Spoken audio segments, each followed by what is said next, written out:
আমি এতটা পরিমাণ ছোলাকে ভিজিয়ে রেখেছিলাম, হাফ বাটি মতন ছোলা ভিজিয়ে রাত্রিবেলা রেখেছিলাম, সেই ছোলাটা এর মধ্যে দিয়ে দিচ্ছি।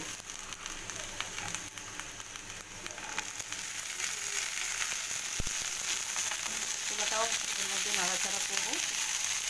এবার তোমাদের দেখাই, আমি হাফ ইঞ্চি মতন আদা নিয়েছি, 4টে কাঁচা লঙ্কা নিয়েছি, হাফ চামচ চারমগজ নিয়েছি, হাফ চামচ সাদা তিল নিয়েছি, দিয়ে এটাকে পেস্ট করেছি। করার পরে এর মধ্যে আমি হাফ চামচ ধনের গুঁড়ো, 1 চামচ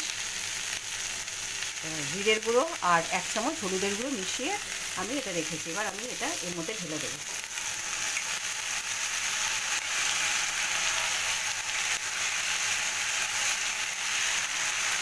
এবার খুব ভালোভাবে এটা এর সাথে মেশাবো।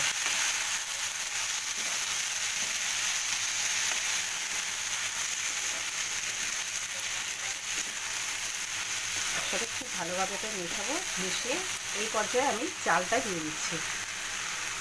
গোবিন্দভোগ চাল যেটা আমি ঘিতে ভেজে রেখেছিলাম, সেই চালটা দিয়ে দিলাম।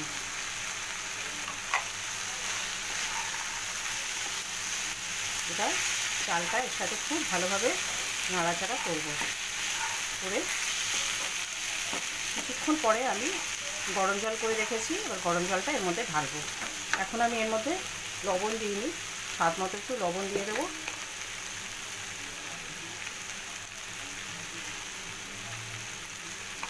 স্বাদ মতো লবণ দিয়ে দিলাম। দিয়ে এবার এটাকে আমি একটু ভালো করে নাড়াচাড়া করবো। একটু এটাকে নাড়াচাড়া করে তারপরে আমি গরম জল দেবো।